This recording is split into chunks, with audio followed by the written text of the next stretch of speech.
And so we begin today with three people with deep experience in early child education. Danielle Ewen is Senior Policy Advisor at the consulting firm EducationCounsel. Lauren Hogan is Vice President of Programs and Policy at the National Black Child Development Institute. And Lisa Klein runs the Alliance for Early Success, working with states to build strong early childhood policies. And I'm delighted to introduce NPR education correspondent Claudio Sanchez to lead the conversation. Take it away, Claudio. Oh, I forgot I had a lavalier. Can everybody hear me?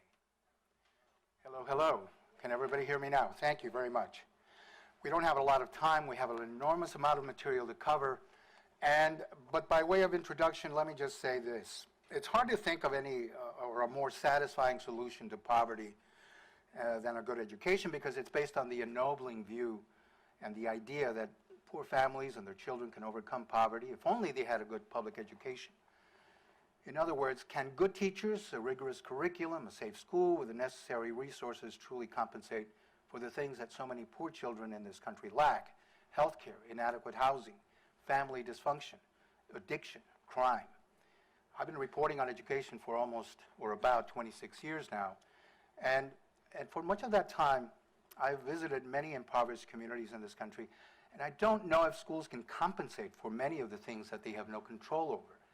But there's one thing I do know, and that's that without good, safe schools, good preschool, good nurturing programs from birth through 12th grade and beyond, and well-trained teachers, caring teachers, children will remain, unless we do those things, children will remain at risk of losing yet, and we will remain as a country at risk of losing yet another generation of children.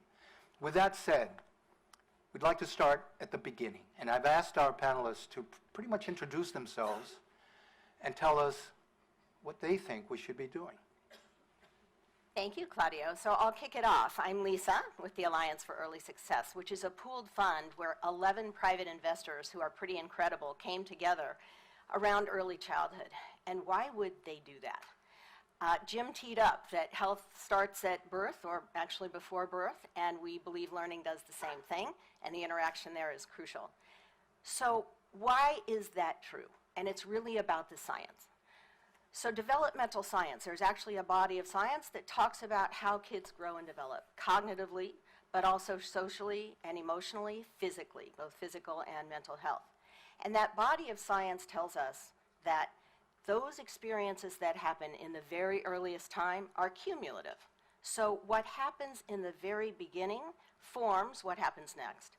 But what happens next is only as solid as what it's based on, right? So it makes sense then, if we're thinking about learning and teaching our kids, that they need that base at the absolute earliest time. So for the economists, if there's any in the room, Jim Heckman out of the University of Chicago talks about skill begets skill. And that basically translates into the early acquisition of skills that help kids develop, start early, and it's easier to gain later skills when you have that early on. The second body of science that I think I would really point to is this burgeoning growth of brain development science in the last 10 years, neuroscience. So there's all kinds of facts and figures. I'll throw out a couple. One is that 80% of the weight of the brain is gained by the time you're 3. Another is that 90% of brain development has occurred by the time you're 5. But I've been in rooms with neuroscientists who like to debate that. And it's really hard. Just because you have a certain weight, how does that translate to brain function? And it's so very complex to think about the way the brain develops that we don't know if that percentage is exactly right at that time. But I'll tell you what they all really agree on. And this is a conservative estimate. But they all agree on the fact that in the first 3 years of life, for every second, there are 700 to 1,000 neural connections formed. So if you were to snap your finger, in the first 3 years of life, you just created about 1,000 new brain connections. I'm sorry to say it doesn't happen, Claudio, for you or us, because we're already starting to prune. Though, listen carefully, because when you learn, you're still forming new connections. It's just some of the old ones are pruning off. But that doesn't happen in the first 3 years. It's all new. So what are the implications for learning there? We know that kids who are more advantaged and kids who are less advantaged and have less experience early, from birth on, We see differences in those kids' ability to learn and the skills they have and abilities at 9 months. At 9 months, you can see a difference. And 20 years ago, many of you have probably cited this stat, there was a study done by Hart and Risley, a 30 million word gap. How many people know the 30 million word gap? Yes. So that by the time you're 3, disadvantaged kids have heard 30 million fewer words than probably all of our kids, where they have all kinds of wonderful early learning and early experiences with their parents and their families. So what does that mean for learning? If this is the time that brains are exploding, this is the time they're taking things in, whether we provide additional resources or not. So let's not miss this opportunity. This is the time to do it. And if we do, Claudio mentioned some of the research I know you've reported on. So if we do that, then by the time kids start school and have the school readiness skills, socially, emotionally, cognitively, health, physically, they are 10 times more likely to score well on 3rd grade math and reading assessments. And that's important because those, if you're on grade level and doing well on those assessments, predict high school graduation. So you can see how the education and learning continuum begins at birth. And here's a really scary fact. The good news is that for the kids that enter with those skills, they maintain that progress up through early elementary school years.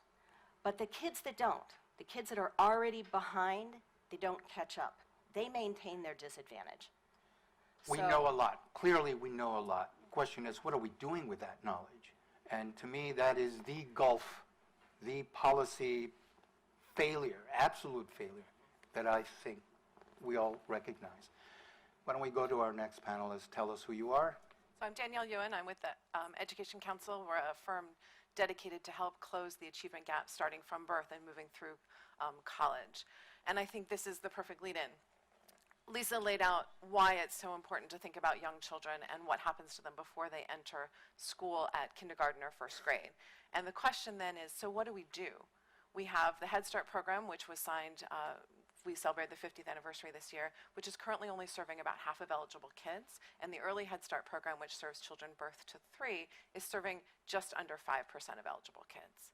We have a child care subsidy program, which helps low-income families afford hopefully quality childcare. It's serving about 1 in 7 children every year. And the truth of the matter is that families every day wake up, they have to go to work, and they want a safe place for their children where their children can develop the skills that Lisa talked about. And across the country, those families struggle. What we need to create, to answer Claudio's question, is a system where regardless of what door a family walks through, they have access to high-quality services that provide not just a learning environment, but provide support for social, emotional, and physical health that wrap around comprehensive services from birth through the age of school entry. How do we do that? We have a combination of federally and state-funded programs across the country that create a patchwork for kids and families. I really think that what we need to do as a country is think radically differently. In K-12, we see education as a public good. And I think the question we need to address as a nation is, why don't we see early childhood as the same public good? Is it fair to argue that we would be saving tons of money if we address some of these issues early? I think it's fair just to say that. We don't have to argue. And so why can't economists or somebody in the federal government or in the state government say, we should be doing this a lot earlier? I think you're starting to see a lot of movement in that direction. We have a number of governors across the country on both sides of the aisle who have adopted early childhood as key parts of their platform and their policy investments.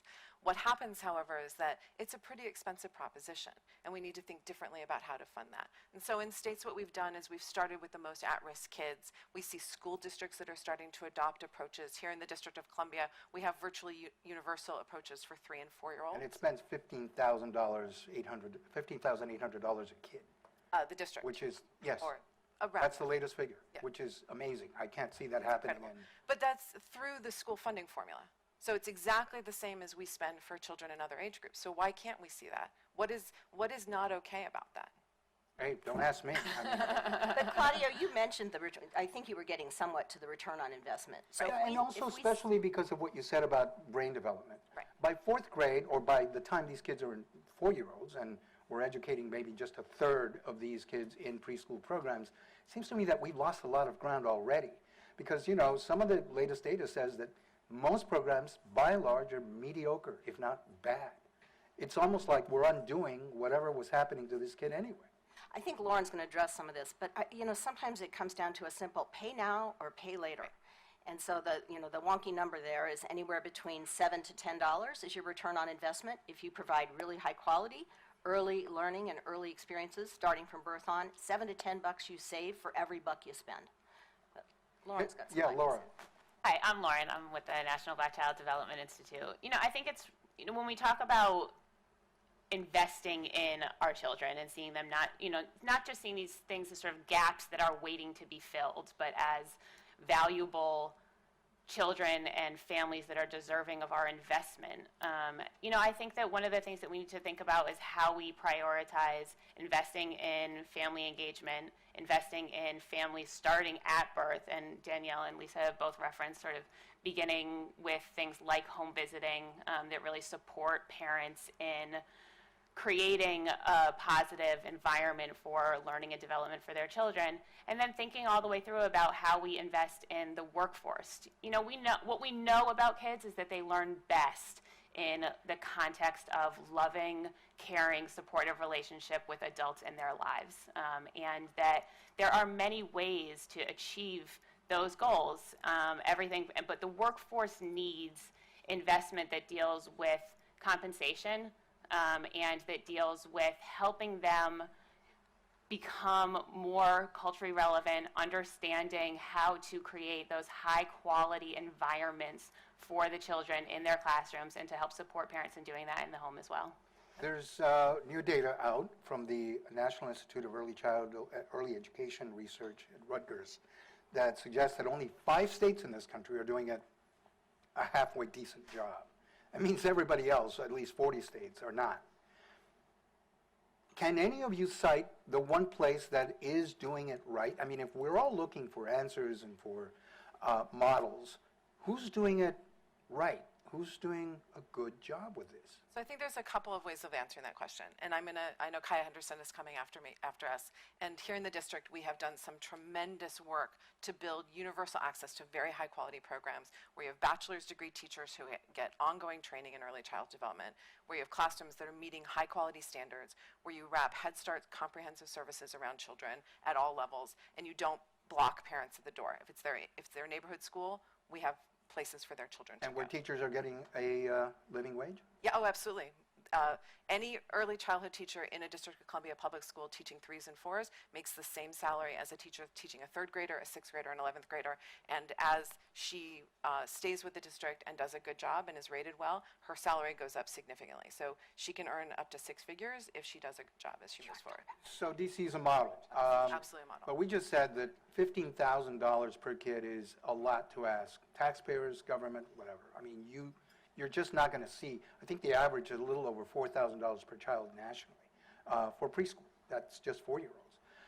Has anybody come up with a figure that says, here's how much money we're going to need to get on the right path? But I think that when we talk about K-12, we have a very different conversation about the cost. We don't say, is this the right amount to spend? We look at what it costs to provide services. We look at salaries of teachers, and through a number of tax, the way we tax property and other things to get the money on the table, we fund the school system. We don't fund it adequately across the country. There are still issues in K-12 education in terms of quality, but we have a very different conversation. What I don't understand, I think what we've highlighted is if young children, if early childhood is a place where these connections are made, where it's so important that you give children high quality, why are we talking about, well, is it really worth $15,000, or is $4,000 okay because maybe we'll fix it going forward? Lisa said it's pay now or pay later. When we talk about pay later, it's not just, well, we'll catch them up when we get to 3rd grade. We're talking about the cost of prisons. We're talking about the cost of teen pregnancy. We're talking about the cost of welfare dependency. Competing interests. Absolutely. If we invest early and give our youngest children the absolute best quality that they deserve, we will do better throughout their lives. And frankly, as Jim Heckman's research has shown, we'll save lots of money down the line. So it's not pay now and pay later. It's let's think about the best way to use our dollars so that we maximize their efficiency. Yeah, I heard you also kind of asking and pushing us to, what is it we need to do? And there is a cost to that. What is it we really need to do to get the kids on the right path and to keep them on the right path? So there's a gap, right, between what the science says, and we know we can do it, and sometimes what we do. And I would submit we work at the state level. And, you know, I don't know that I would answer your question with, here's the perfect place that's doing it all perfectly. But what there are incredible pockets and examples of places where they're doing it right in different ways. So some states have moved on pre-K in an incredible way. Some states have moved on home visiting and trying to really work with parents at the earliest years, the 0 to 3 years. Some have done some amazing work around childcare, and we have an opportunity now through childcare reauthorization at the federal level. But I think sometimes we want to step back and kind of ask ourselves a question, and the question is, do you believe in magic? And there was a great study in the 70s that was titled that, around early childhood. And the idea is if you believe in magic, you believe, for example, there's just one period of time, and if we just do A, it will lead to every outcome we want B, and everything will be perfect. And by the way, if we just do it at a certain period of time, then we've done it. We can say, great, we've done it, and our kids are now perfectly well established for life. And we'd love to believe in magic, and magic is great, but at our heart and soul, we know there's some illusion to that. And so what we really do need to do is step back and say, you know, it's a big effort, and it takes a lot. But if we do it, and if we do it with public and private groups together, and if we build the will that it takes to really live the science, then we get the outcomes we want. And it may not be magic, but we will get to a magical point in kids' lives. We're in Washington, D.C., the nation's capital, and we have to talk about the politics of this. It seems that Republicans, Democrats, liberals, conservatives alike say, yeah, we need to do this. And clearly, given how much money governors have raised in both red and blue states, there seems to be some traction here. But then there's the reality, which is this is how much it's going to cost. I'm thinking of Oklahoma. Tulsa, it seems, has become a really interesting place. Universal preschool. It's not means tested. I mean, everybody who wants it can get it. It's pretty high quality. Some of the Georgetown University research on it shows that. But boy, you know, when people talk about how that came to be, they talk about how it was through an accident of legislative baloney making. It was an unusual agreement that you had in Oklahoma politically to have this happen. And so if it's by accident, where do you see the politics of this going? Again, we're hearing both from the president and everybody else that politics should not enter the picture here. We should just concentrate on the need. Do you really realistically see that happening in the next 5 to 10 years? Or certainly with the next administration coming in? So I don't want to sound trite, but I do think the fact that at the state level, you have more than a decade worth of bipartisan effort. That sounds trite. I know. Comma, means that we are starting to get traction. And I think talking about Oklahoma as a legislative oops or a moment in time, there are many states where it wasn't that, right? In Georgia, for instance, which has a universal pre-K program through the lottery, they have spent decades really thinking about not just the program they put in place, but how to improve it over time. As I said here in the district, we did that through legislative activity to pull the school funding formula. Other states have done similar efforts. Florida, in their universal pre-K program, have really had thoughtful conversations at the state legislature level about what we can do for kids.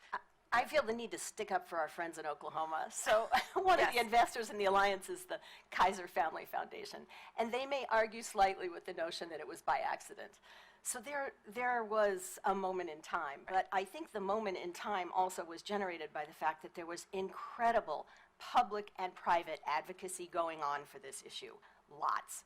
And by the fact that it was public and private, and you had big foundations, and you had business voices speaking, as well as traditional child advocates speaking on why this needed to happen, putting their money where their mouth was, I think helped make some of that happen. And I think that's true. And I think what you also see, and I think Lauren could talk about this as well, is we have parents speaking up for what they need as well. No, I mean, I think there's every reason to be optimistic, and I think there is a lot of intentionality going on across the country and in communities, frankly, about what investments we need to make and who's coming together to make those. But I think Lisa referenced a little bit this sort of, this check mark, right? Like, okay, we invested in pre-K, or we invested in home visiting, and now we get to check that box. Or politicians who talk very, in very positive, warm feelings about babies and early childhood, but need to really come with the investment beyond just the language that we use. Although, MBCDI thinks the language that we use in particular around our kids is incredibly important, and that model of being deficit-based and switching that to an asset-based, strengths-based model is incredibly important. Language is not the be-all and end-all. We have 5 minutes left, and that should allow for at least maybe a couple of questions. There's some folks with microphones in hand, and if anybody has a question, please raise your hand to either bring in, there's one in the back. No speeches, please. Good morning, and thank you for your panel.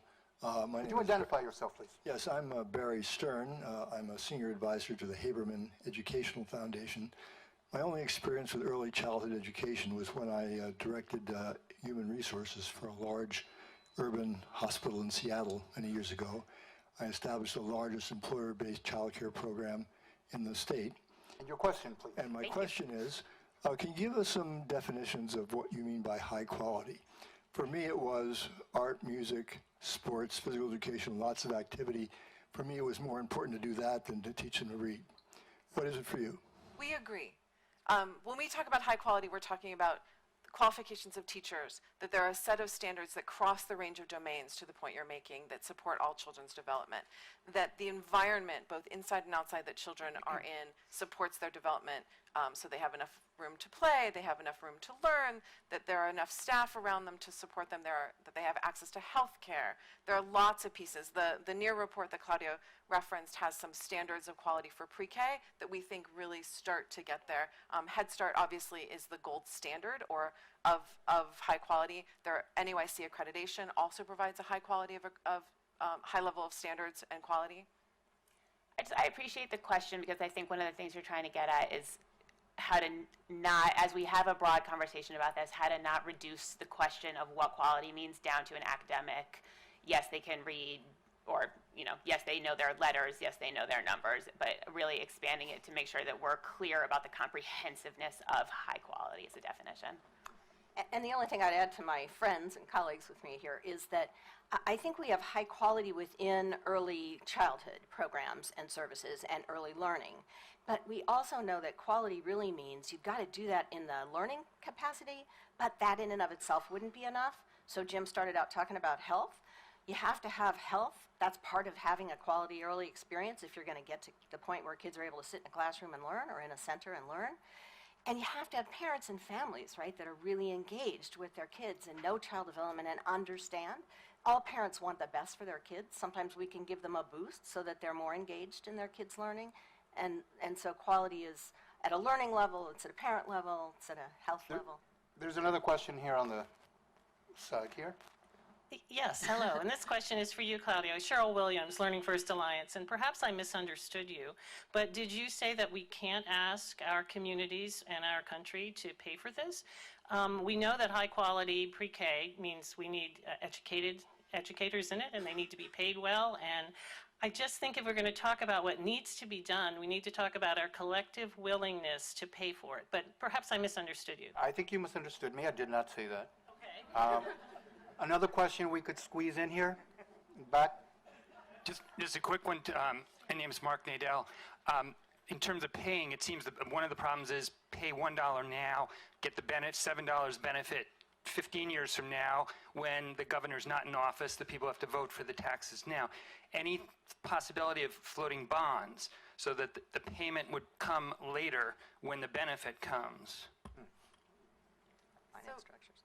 The financing structure in early childhood is complicated because we've created a fragmented system. I think all of us would prefer to come up with a much more straightforward financing system that will provide the resources kids and families need today, and create a system of care that goes from birth through 12th grade. We don't ask the kinds of questions about $1 gets you 7 for K-12, and so I really think that's why I keep talking about we need to have a different kind of conversation, and we need to be linking early childhood with what we're doing in K-12, whether it's standards, whether it's financing, so that we are just paying for what we need today. The benefits that we get down the road are an important part of showing politicians, voters, why it's so important to do this, but we just need to come up with financing that will do the trick today. I will say to the bond issue, there is a very strong movement. It's called Pay for Success and social impact bonds that are in fact paying for early childhood and early learning. The place to look for that probably most down the line right now is the state of Utah. And with that, is that a wrap? Are we supposed to now get off the stage? Everybody's nodding yes. Thank you all. Thank you.